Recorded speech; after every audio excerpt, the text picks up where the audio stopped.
Queridos, boa noite, a paz do Senhor Jesus. Quem está feliz com Jesus, diga amém.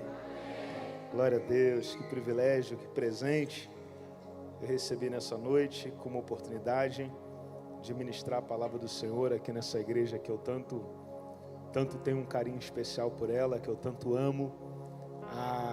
O meu desejo é de ser bênção de Deus para a sua vida, é de ser canal de Deus para o seu coração, é de ser resposta do Senhor para as suas orações aqui. Amigos do coração, vocês inspiram a gente, são referências lá em casa. A gente sempre fala sobre vocês, eu sempre falo quando eu tiver 50, quero estar assim bonito, igual o pastor Odilon. Mas eu chegar bonito assim igual você, meu amigo, eu já estou bem. Pastora Estela, Deus abençoe a senhora, sua casa, vocês são demais, tá? Meu amigo pastor Davi, bom sempre estar contigo. Pensei que você fosse pregar aqui. Quase que eu fiz assim, ó, vai. Deus abençoe. Você quer ouvir uma palavra? Diga amém. Minha esposa, minha família está lá no Rio de Janeiro ouvindo. Que Deus abençoe vocês em nome de Jesus. Aproveitar você que está online. Esse é um ótimo momento para você ser canal de Deus para alguém e você evangelizar alguém. Pega o link desse culto, joga no grupo aí dos seus amigos, da sua família, para que vidas sejam alcançadas no nome de Jesus. Abra a sua Bíblia comigo, por favor. No Evangelho de Jesus, segundo escreveu São Lucas, capítulo de número 7. Quando esse culto aqui acabar, eu tenho ali atrás alguns livros, tá? Apenas com esse tema. Da última vez que eu estive aqui, eu trouxe alguns e acabaram bem rápido. Mas se você quiser e puder, você vai passar ali atrás, tá bom? E você vai adquirir. O tema é a arte de recomeçar qualquer coisa, princípios irrefutáveis para quem quer viver um recomeço extraordinário. Hélio, eu não gosto de ler. Eu gravei essa literatura aqui em áudio e vídeo. Então, você vai comprar e você vai escanear o seu celular aqui e você vai ouvir indo para o seu trabalho, na sua casa, em algum momento das suas atividades. Esse ano vai ser o ano em que você vai ficar menos no Instagram e você vai gerenciar melhor o seu tempo para que você seja alguém produtivo e para que você enriqueça o seu conhecimento. Quanto custa? R$30. Como é que eu compro? No dinheiro ou no Pix, tá? Um lanche do McDonald's amanhã sai da sua vida, dependendo do seu intestino ou hoje mesmo, não é? Mas esse livro aqui nunca mais sai da tua história. Se você quiser abençoar alguém que precisa viver alguma reconstrução, compre esse livro aqui. Eu tenho experiência na causa e eu vou te dar algumas dicas para que você possa ser abençoado. Você quer para o meu amigo, quando você botar lá na tua estante, você olhar, lembra de orar por mim, tá bom? Falar do Senhor pela vida dos seus pastores.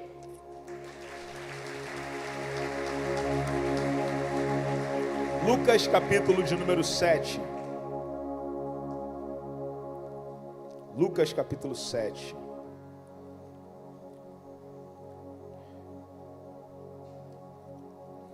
Versículo de número 11. Lucas 7, verso 11. No dia seguinte, partiu Jesus para uma cidade chamada Naim. E com ele caminhavam seus discípulos e uma grande multidão. Ao se aproximar da porta da cidade, estava saindo o enterro do filho único de uma viúva. E grande multidão da cidade a acompanhava. Ao observá-la, o Senhor se compadeceu dela e a encorajou: não chores. E aproximando-se, tocou no esquife. Então os que carregavam pararam. E Jesus exclamou: jovem, eu te ordeno, levanta-te. No mesmo instante, o jovem que estivera morto, em outras versões, o ex-morto, se pôs sentado e começou a conversar. E assim Jesus devolveu o jovem à sua mãe. Todos foram tomados de grande temor e louvavam a Deus, proclamando: grande profeta foi levantado entre nós, e Deus veio salvar o seu povo. Estas notícias a respeito de Jesus circularam por toda a Judéia e regiões circunvizinhas, e você diz amém. A história é de drama, a história é de medo, a história é de desespero. E drama, medo e desespero são coisas que já fizeram parte da vida de qualquer ser humano, quando não, alguns deles ainda estão vivendo estes mesmos momentos. O texto que nós lemos, ele trata de uma das histórias mais brilhantes a nível de restituição que a Bíblia já pôde contar, uma das. Esse texto, ele nos inspira e nos empolga a acreditarmos até o último instante. Um dos sonhos de qualquer mulher, ou de 99% das mulheres, é, se não, ser alcançada pela bênção da fertilidade. É alcançar de Deus a graça de gerar um filho. Ela sabe que esse é um momento ímpar na vida dela. Esse é o momento em que a mulher se vê de forma diferente, o homem a contempla de forma diferente, o rosto fica um pouquinho mais redondo, engorda um pouquinho, o pezinho da mulher fica um pouquinho mais inchado. Nada que tire o brilho, nada que tire a alegria de alguém que está gerando.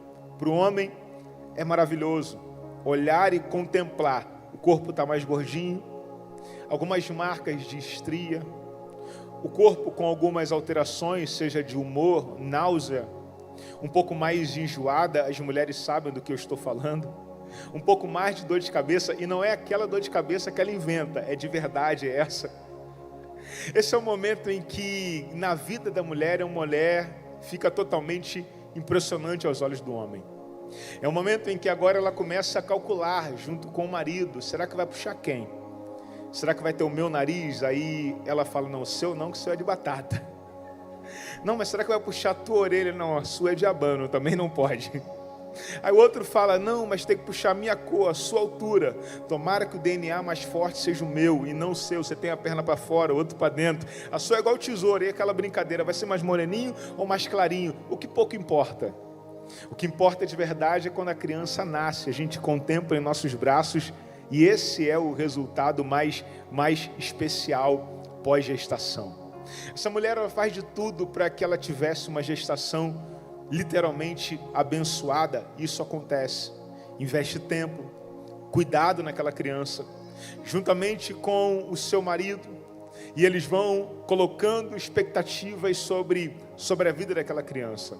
Mas mesmo debaixo de muito cuidado, de forma abrupta, de forma violenta, a vida arranca aquela criança dos braços dela.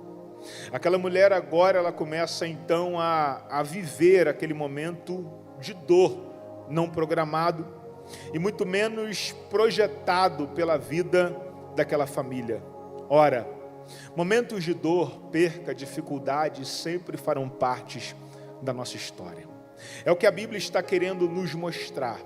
Bem mais do que isso, quando você olha para a Bíblia, você vai perceber que dentro de momentos de perda e devolução, Jesus, ele opera dessa forma por 3 vezes. Primeiro, na vida do filho dessa viúva. Depois, na vida da filha de Jairo. E depois, na vida do seu amigo Lázaro, que estava enfermo, morre, e Jesus o faz reviver. Esse milagre que nós lemos, ele vai se dar depois de um milagre que Jesus realiza.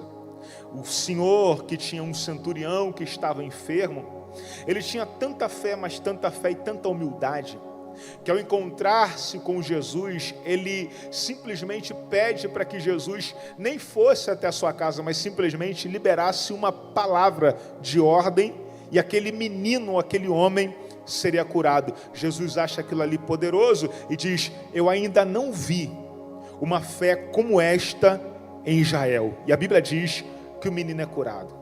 Jesus, ele estava em Cafarnaum, e a Bíblia vai dizer, e no dia seguinte, o dia seguinte aqui é um dia normal, é um dia simples, é onde Jesus, ele acaba de operar, e agora Jesus está vivendo mais um dia, e no dia seguinte, O dia seguinte aqui é um dia onde Jesus pega os seus discípulos, a sua trupe, o seu time, aqueles homens de Deus que andavam com ele e vão operar em outra cidade. E o dia seguinte? O dia seguinte é mais um dia onde você acorda, vai para o seu trabalho, toma o seu café, faz o seu devocional, vai para a tua academia, vem para o culto à noite. E no dia seguinte? O dia seguinte aqui, que a Bíblia está querendo citar, a Bíblia quer nos mostrar que milagres, geralmente, eles acontecem em dias normais. Vou repetir isso aqui. Milagres, eles acontecem em dias normais. E no dia seguinte? No dia seguinte você estava andando no seu carro, quando de repente você sente algo ser arrancado de dentro de você.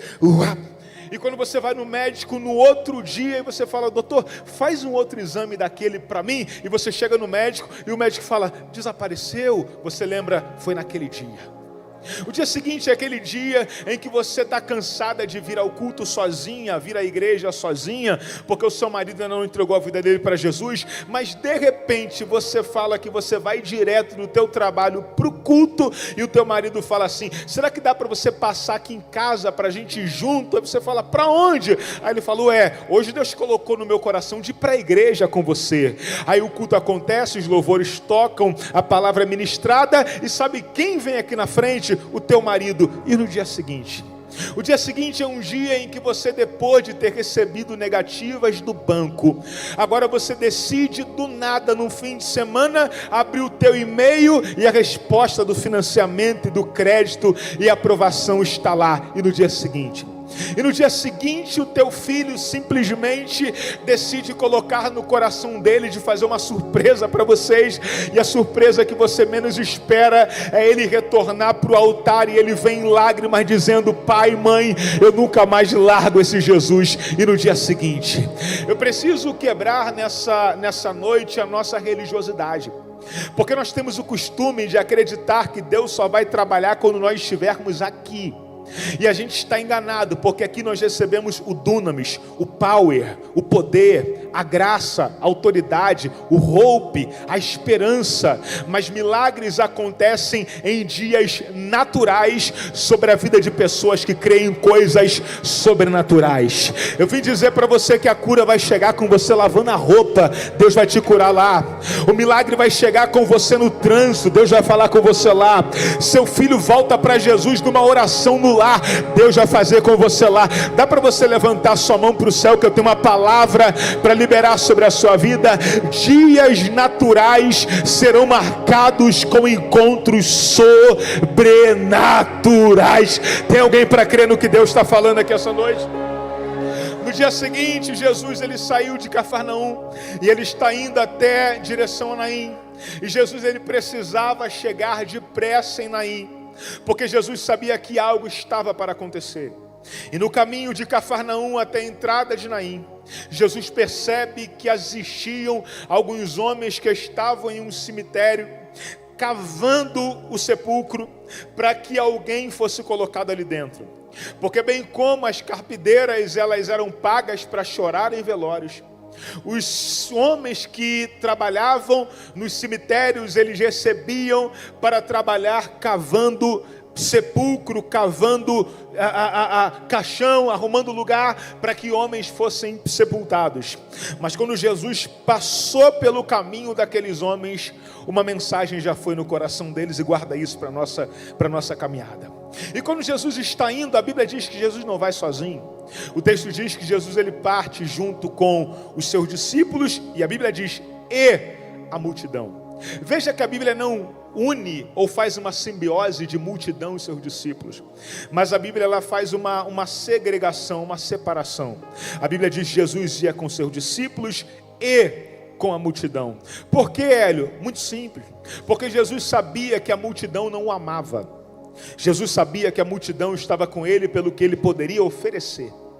Enquanto isso, os discípulos o amavam. Pastor, mas a multidão ama Jesus, ama nada. A multidão quer o que Jesus tem para entregar.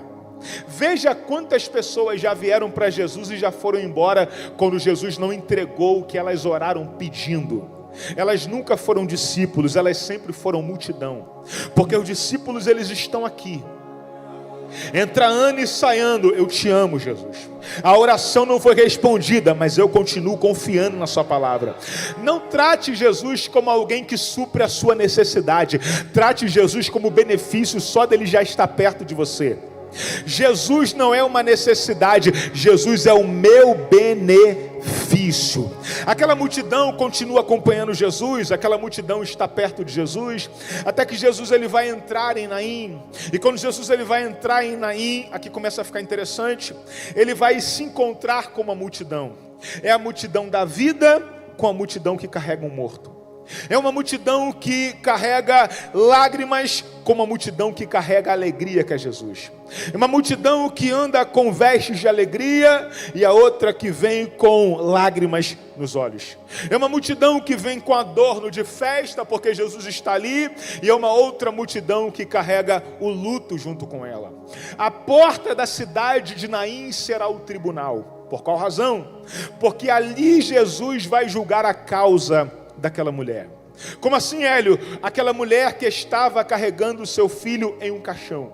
Ela já havia carregado o seu marido. E naquele tempo não podia se sepultar no mesmo local, tinha que se sepultar fora da cidade. Então aquele lugar que ela está passando por ele, traz uma lembrança para ela. E qual é? Eu já passei por aqui antes, carregando meu marido. E agora agrava mais, porque eu não carrego o meu marido, a dor ela é mais aguda e acentuada, porque eu estou carregando o meu próprio filho. O lugar onde Jesus está, será o tribunal dela. Ela está prestes a viver uma dor que se repete. E quando as dores da nossa vida se repetem, e quando a gente chora pelas mesmas coisas, e quando lutamos pelos mesmos problemas, e quando a cena se repete, a enfermidade se repete, o câncer que foi embora se repete, a traição se repete, o mesmo problema bate na sua porta de novo. Eu vim pregar para gente que tem chorado lágrimas por coisas repetidas. Eu vim pregar para gente que tem dito de novo não, a mesma cena de não, o mesmo problema não. Eu aceitaria até passar por outro, mas pelo mesmo não. Eu vim dizer para alguém, fica tranquilo, porque antes de você romper de Naim para Cafarnaum, Jesus está chegando no limite para julgar a sua causa. Eu vim pregar para alguém e dizer para você, ia até acontecer de novo, mas Jesus está entrando em cena. Ia até se repetir, mas Jesus está indo na sua direção. Ia até chorar pelas mesmas coisas, mas Jesus está dizendo, aonde eu chego, as mesmas cenas não se repetem. Dá para você segurar na mão de alguém, por favor, me ajude a pregar e diga assim para ele, Deus está interrompendo lágrimas repetidas, dores repetidas, traumas repetidos, traição repetida. Ele está dizendo, de novo não, a mesma cena não desceu. Deus te fará triunfar sobre espíritos familiares, coisas que transitam no meio da tua casa, enfermidades que transitam no meio da tua família, dores que transitam no meio do teu lar. Ele está dizendo, eu estou cortando, estou quebrando, estou anulando, estou encerrando e estou dizendo, para! Quando Jesus ele chega em Naim,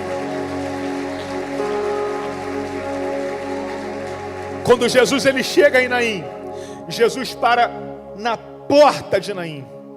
Veja que aquela mulher está com uma dor um pouco mais acentuada. Por quê? Porque ela não poderia romper de uma cidade para outra, senão ela teria que atravessar para sepultar o teu filho. Mas no limite de uma cidade para outra, antes dela atravessar de uma cidade para outra, quando ela já achou que não já tinha mais esperança, quando as coisas se esvaíram de suas mãos, eu vim dizer para alguém hoje que está no limite, que Jesus está chegando e é no seu limite. Eu vim dizer para alguém que está dizendo, cansei, cheguei ao meu limite. Jesus está falando, ótimo, porque é quando chega ao seu limite que eu faço você começar a viver um recomeço em sua história. Eu vim dizer para alguém que está dizendo: cansei dessa família, cansei dessa casa, cansei desse marido, cansei de lutar pelas mesmas coisas. Só que Jesus está dizendo: é o limite para você, mas no teu limite eu chego, no teu limite eu ajo, no teu limite eu opero, no teu limite eu triunfo, no teu limite eu seco as suas lágrimas. E Jesus está dando uma ordem para alguém: você só precisa continuar caminhando, porque eu chego quando chega ao seu limite. Jesus chega no limite dela, e quando Jesus chega no limite dela, a Bíblia não diz que Jesus chegou e ela estava parada. A Bíblia diz que Jesus chega quando ela estava caminhando. Me ajuda, quando ela estava cansada, mas caminhando, chorando, mas caminhando, com lágrimas, mas caminhando, com problemas, mas caminhando, enfermo, mas caminhando. Deus está falando com gente aqui. Preocupada, mas caminhando. Eu sinto Deus aqui nessa noite. Sem saber o que vai fazer amanhã, mas está caminhando. Em ansiedade, caminhando. Acorda sufocado, mas está caminhando. Jesus está falando: eu gosto da sua resistência, eu gosto da sua força, eu gosto da sua coragem, porque nem o luto, nem a dor, nem a perda fez você parar de caminhar. E milagre não é para quem para, milagre é para quem continua apesar de tudo caminhando. Deus está falando: só porque você não parou, eu estou dando um basta hoje. Só porque você não parou, eu estou colocando um limite hoje. Só porque você não parou, eu estou colocando um freio hoje. Só porque você não parou, eu estou anulando dores repetidas. Só porque tem alguém que continuou caminhando. Ele chega para ela e diz: não chores. Mas o texto vai dizer que ele estava encorajando ela, dizendo: não chores. Como não chorar se o meu filho morreu? Como não chorar se eu perdi o meu marido? Como não chorar se as minhas finanças se derreteram como gelo em meio ao fogo? Como não chorar se eu tinha tudo e não tenho mais nada? Como não chorar? Jesus está dizendo: não chores. Jesus não diz não chore porque Jesus não tem empatia. Jesus não diz não chores porque, por no mínimo 3 razões. Primeira, não chores continue acreditando. Mesmo quando você já tenha sido sentenciada à perda de alguma coisa, continue acreditando. Mesmo quando o martelo já tenha batido ao teu desfavor, continue acreditando. Mesmo quando você já tiver perdido as esperanças, o que Jesus está dizendo não chores, porque está morto, mas não está sepultado.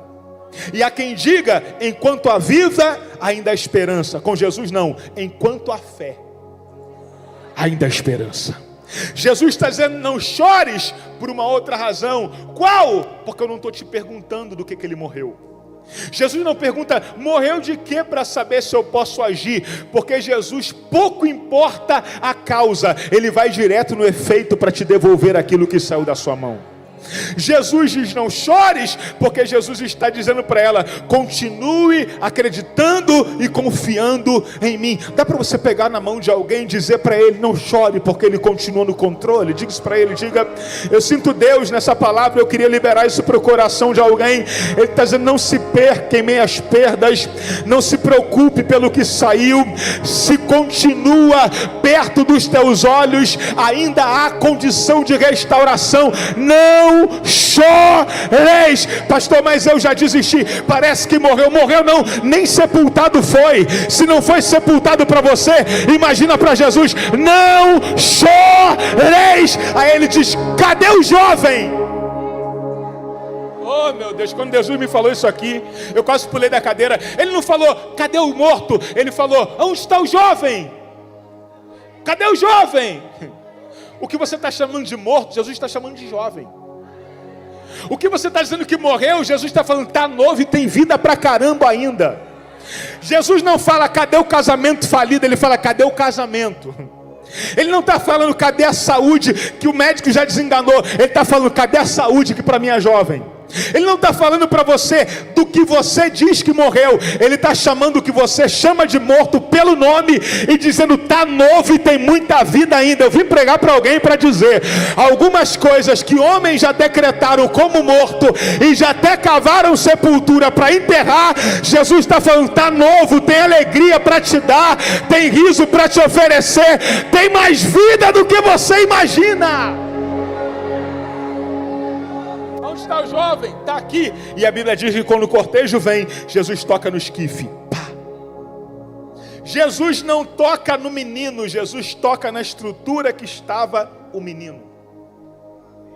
O que é o esquife? Uma cama que tem 2 varetas atravessadas, carregada por homens. O morto fica aberto nele, por cima um lençol, no rosto um véu, roupas mortuárias. Isso é o esquife. Jesus não toca nele, ele toca na estrutura que ele estava. Porque quando Jesus quer abalar o inferno, Jesus não toca no que está morto, ele toca na estrutura, no ambiente que está o que está morto. Aleluia. Ele não vai tocar no que está lá, ele vai revolucionar o ambiente, vai revolucionar quem está lá. Você tem negócio, Deus vai abençoar o lugar para abençoar você e todo mundo que está lá. Deus está tocando nessa igreja para abalar a estrutura, para tocar em todo mundo e liberar bênção e vitória para quem está aqui. Deus está tocando na tua casa para tocar em você, para tocar nos teus filhos. Deus não vai só salvar o teu marido e vai deixar você em depressão de tanto trauma que ele te trouxe. Deus não vai só salvar teu filho e vai deixar o irmão dele preocupado de tanta angústia que ele já te trouxe. Ele está tocando na estrutura para dizer: eu toco na estrutura, e eu toco no pai que está frustrado, toco na mãe que viu o marido indo embora, toca no filho que está nas drogas, eu toco no todo e prendo minha bênção em todo mundo. Para a bênção ser completa, o toque tem que ser pleno para que o ambiente seja revolucionado. O texto diz que Jesus toca no esquife. Olha para cá. Pastor Odilon confirmou a minha mensagem. Eu não sabia o que pregar e ele falou algo interessante. O seu milagre está a um passo. O seu milagre está a um toque de Jesus. Para o seu milagre acontecer, basta Jesus esticar as mãos. Ei, você está mais perto do milagre do que você imagina. Coloca um sorriso no rosto. Você está mais perto do milagre do que você imagina. Para o teu milagre acontecer hoje, é só Jesus esticar as mãos. Eu vim dar uma notícia para o inferno e vim dar uma notícia para alegrar o teu coração. Jesus está parando o que estava acontecendo para dizer: eu estou detendo, eu estou me antecipando, e agora eu toco para dizer: um toque meu é suficiente. Você está um toque de Jesus para receber de volta o que morreu. Você está um toque de Jesus para receber de volta o que foi embora. Você está um toque de Jesus para receber de volta a restituição completa em sua vida. Um toque de Jesus foi suficiente para parar a multidão e para parar o sepultamento. Olha para cá. Aquele toque não é toque que qualquer homem dá. Aquele toque é toque de autoridade. Se uma autoridade pisa no ambiente, todo mundo para o que está fazendo. O que Jesus está dizendo é: quem você serve é alguém que tem autoridade para tocar e qualquer ação que esteja acontecendo ser paralisada. Vamos levar para o nível espiritual.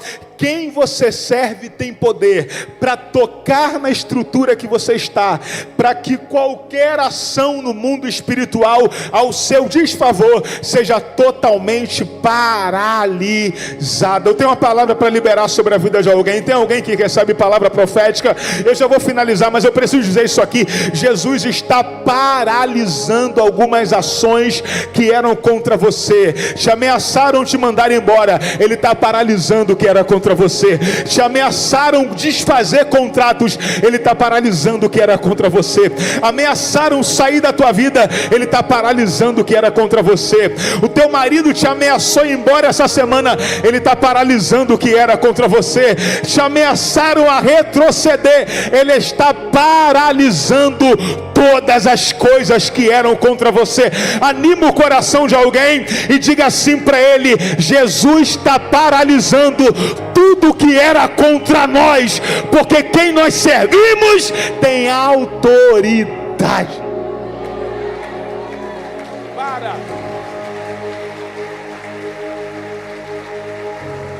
jovem, levanta. E a Bíblia diz, e o menino se assentou. Processos para o milagre acontecer. E o menino se assentou. Ele manda levantar e o menino se assenta. E quando o menino se assenta, a Bíblia vai dizer que Jesus devolveu ele nas mãos da sua mãe. Por que não para a multidão, mas para a mãe? Porque Deus nunca devolve o que tem endereço nas mãos de gente errada. Deus não vai devolver o que você gerou na mão de outro. Deus não vai devolver o que você plantou com oração na mão de ninguém. Eu vim tranquilizar o coração de alguém. O que você gerou vai ser devolvido para a sua mão. Mas olha o que Jesus faz. Ele não devolveu morto, ele não devolveu fedendo, ele não devolveu cheirando mal. Ele devolveu jovem, devolveu com vigor, devolveu com força, devolveu com esperança. O que Deus vai te devolver vai ser exatamente para a mão certa.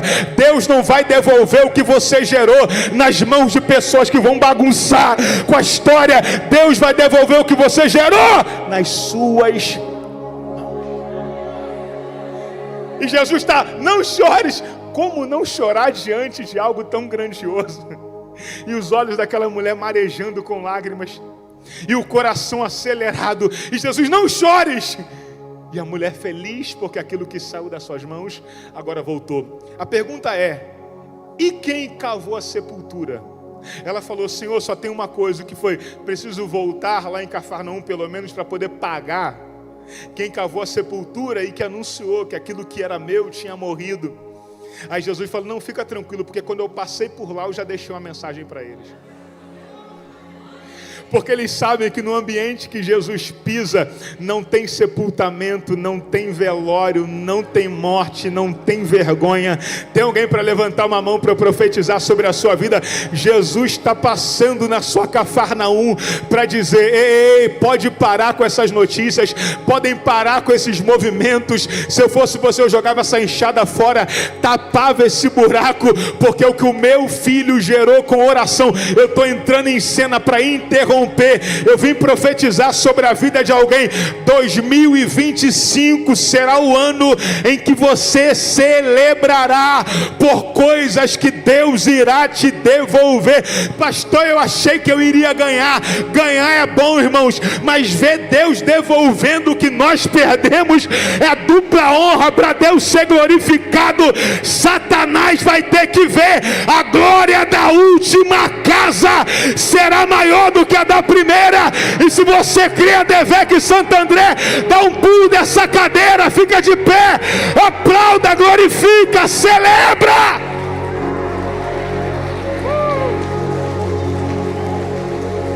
Aleluia.